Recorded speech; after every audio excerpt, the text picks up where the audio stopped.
আসসালামু আলাইকুম রহমতুল্লাহি ওবরকাতুহ।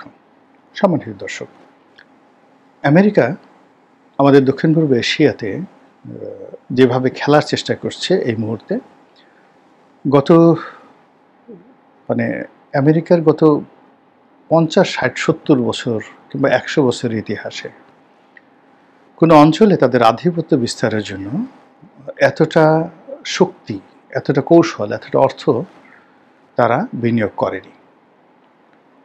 এই মুহূর্তে বঙ্গোপসাগরকে কেন্দ্র করে, বাংলাদেশকে কেন্দ্র করে, আফগানিস্তানকে কেন্দ্র করে তারা যে মাস্টার প্ল্যান করছে, সেই মাস্টার প্ল্যানের কয়েকটি অংশ।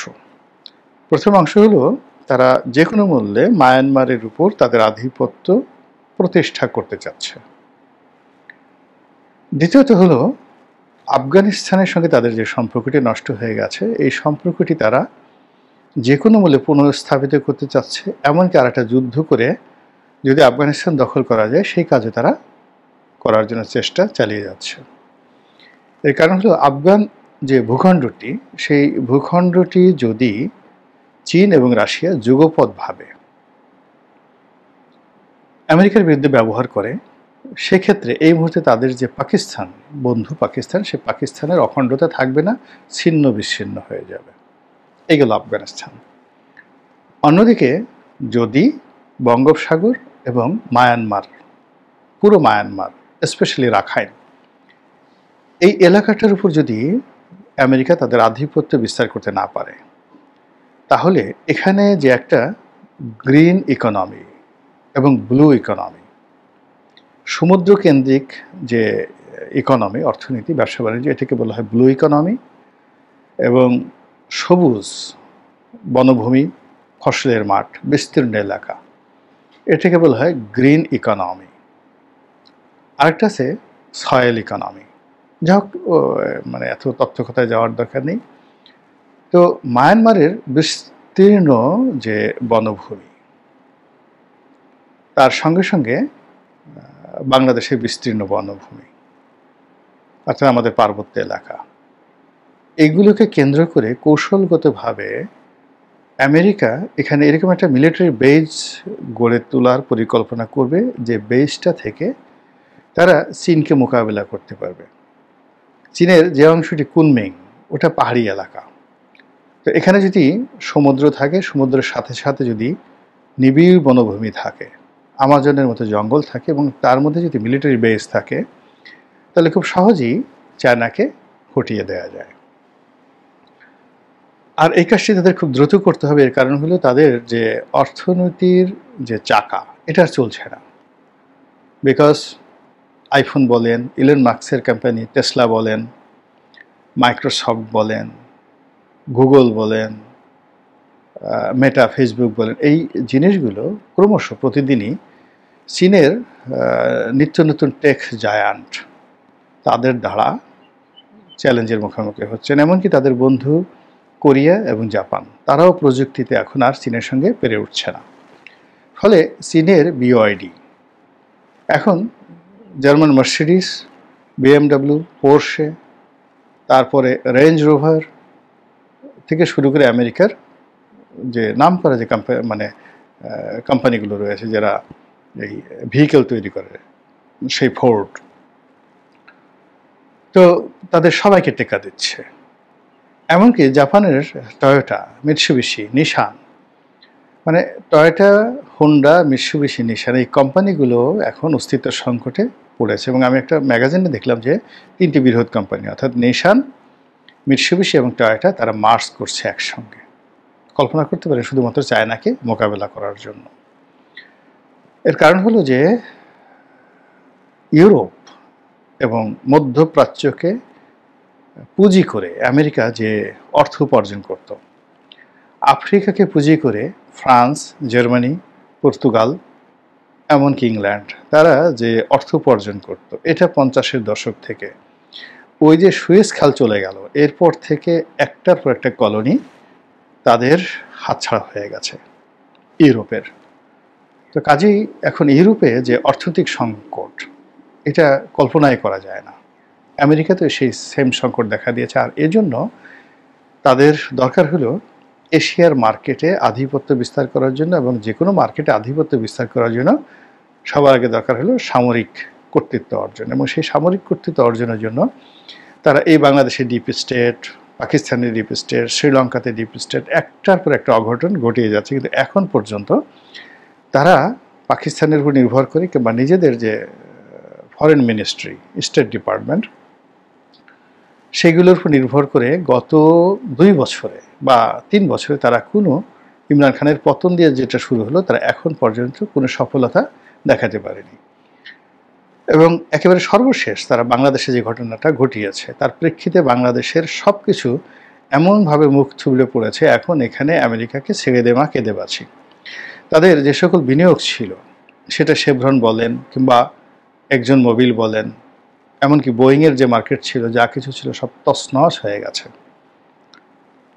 ফলে কি হলো, আবার ঘুরে ফিরে তাদেরকে সেই পুরনো জায়গাতে ফিরে যেতে হচ্ছে।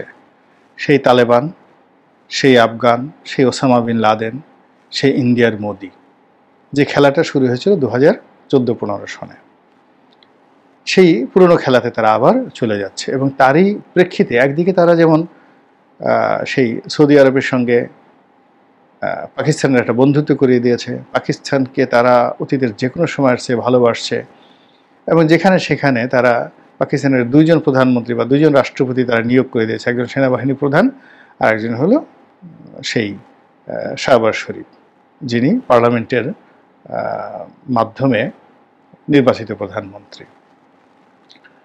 কিন্তু কোনো ফল হচ্ছে না। না পাকিস্তানের স্ট্যাবিলিটি তৈরি করা যাচ্ছে, না ভারতকে ভয় দেখানো যাচ্ছে, না আফগানিস্তানের উপর কোনো চাপ তৈরি করা যাচ্ছে। উল্টো আফগানিস্তানে যারা লোকজন আছে, প্রায় 250 পাকিস্তানের সেনাবাহিনীর সদস্যদেরকে ধরে নিয়ে কাবুলে রীতিমতো টানিয়ে রেখেছে, কাপড় চোপড় খুলে ন্যাংটা করে টানিয়ে রেখেছে। এই মধ্যযুগীয় অপমান পুরো পাকিস্তান সেনাবাহিনীর মনোবল ভেঙে দিয়েছে। অনেকে বলার চেষ্টা করছেন যে পাকিস্তানের ঊর্ধ্বতন জেনারেলরা সেখানকার সেনাপ্রধান জনাব আসিফ মনির তাকে ঘেরাও করে রেখেছেন, ব্যারিকেড দিয়ে রেখেছেন, যে আপনার জন্য, আপনার অতিরিক্ত মার্কিন প্রীতির জন্য, যে তালেবানকে আমরা তৈরি করেছি, যে আফগানিস্তানকে আমরা প্রোটেকশন দিয়ে আসছি, যে আফগান মুজাহিদিনদেরকে আমরা সেই 80-র দশক থেকে ট্রেনিং দিয়ে আসছি অ্যাগেনস্ট দ্য রাশিয়া, তারা আমাদের ট্রেনিং নিয়ে এবং আমেরিকার অস্ত্র নিয়ে এখন আমাদের উপর যেভাবে আক্রমণ চালাচ্ছে, এটা মোকাবেলা করার শক্তি আমাদের নেই। আর এই ঘটনা যখন চলছে পাকিস্তানের ইসলামাবাদে, করাচিতে, ঠিক সেই সময়টাতে আফগান পররাষ্ট্রমন্ত্রী তিনি দিল্লিতে চলে গেছেন।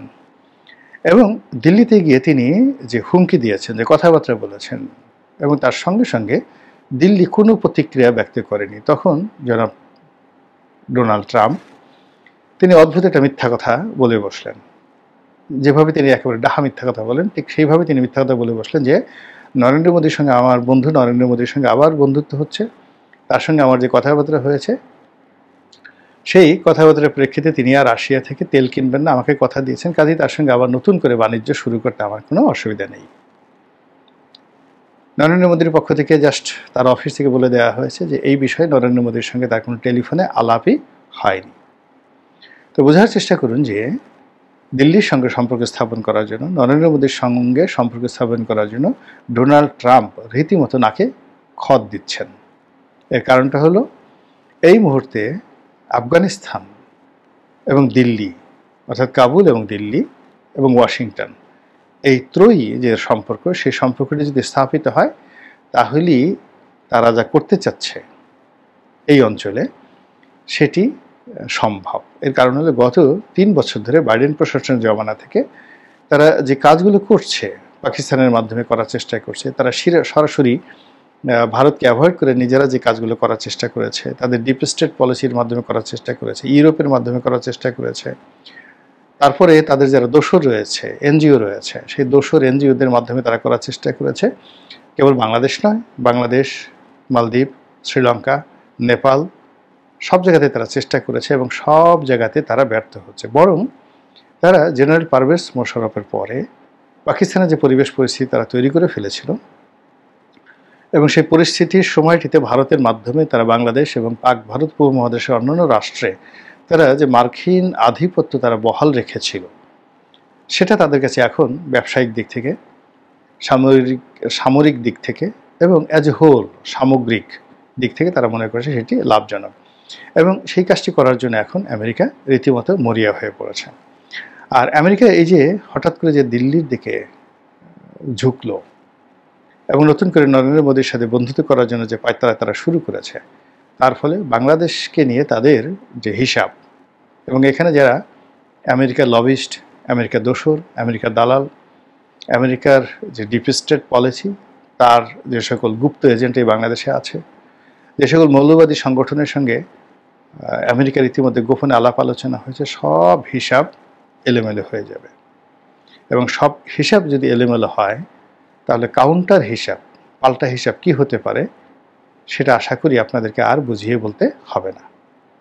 মহান আল্লাহ আমাদের সবাইকে হেদায়েত দান করুন এবং হেফাজত করুন। আসসালামু আলাইকুম ওয়া রাহমাতুল্লাহি ওয়া বারাকাতুহু। তিনি যে হুমকি দিয়েছেন, যে কথাবার্তা বলেছেন, এবং তার সঙ্গে সঙ্গে দিল্লি কোনো প্রতিক্রিয়া ব্যক্ত করেনি, তখন জনাব ডোনাল্ড ট্রাম্প তিনি অদ্ভুত একটা মিথ্যা কথা বলে বসলেন। যেভাবে তিনি একেবারে ডাহা মিথ্যা কথা বলেন, ঠিক সেইভাবে তিনি মিথ্যা কথা বলে বসলেন যে নরেন্দ্র মোদীর সঙ্গে, আমার বন্ধু নরেন্দ্র মোদীর সঙ্গে আবার বন্ধুত্ব হচ্ছে, তার সঙ্গে আমার যে কথাবার্তা হয়েছে, সেই কথাবার্তার প্রেক্ষিতে তিনি আর রাশিয়া থেকে তেল কিনবেন না, আমাকে কথা দিয়েছেন, কাজেই তার সঙ্গে আবার নতুন করে বাণিজ্য শুরু করতে আমার কোনো অসুবিধা নেই। নরেন্দ্র মোদীর পক্ষ থেকে জাস্ট তার অফিস থেকে বলে দেওয়া হয়েছে যে এই বিষয়ে নরেন্দ্র মোদীর সঙ্গে তার কোনো টেলিফোনে আলাপই হয়নি। তো বোঝার চেষ্টা করুন যে দিল্লির সঙ্গে সম্পর্ক স্থাপন করার জন্য, নরেন্দ্র মোদীর সঙ্গে সম্পর্ক স্থাপন করার জন্য ডোনাল্ড ট্রাম্প রীতিমতো নাকে খত দিচ্ছেন।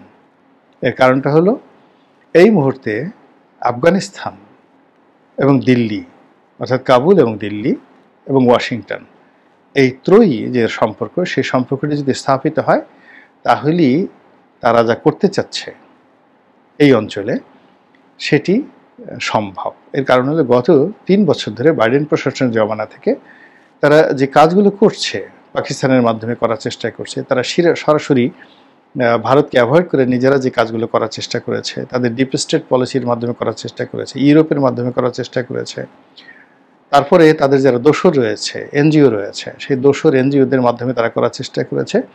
কেবল বাংলাদেশ নয়, বাংলাদেশ, মালদ্বীপ, শ্রীলঙ্কা, নেপাল, সব জায়গাতে তারা চেষ্টা করেছে এবং সব জায়গাতে তারা ব্যর্থ হচ্ছে। বরং তারা জেনারেল পারভেজ মোশাররফের পরে পাকিস্তানের যে পরিস্থিতি তারা তৈরি করে ফেলেছিল, এবং সেই পরিস্থিতির সময়টিতে ভারতের মাধ্যমে তারা বাংলাদেশ এবং পাক ভারত উপমহাদেশের অন্যান্য রাষ্ট্রে তারা যে মার্কিন আধিপত্য তারা বহাল রেখেছিল, সেটা তাদের কাছে এখন ব্যবসায়িক দিক থেকে, সামরিক দিক থেকে এবং অ্যাজ এ হোল সামগ্রিক দিক থেকে তারা মনে করেছে সেটি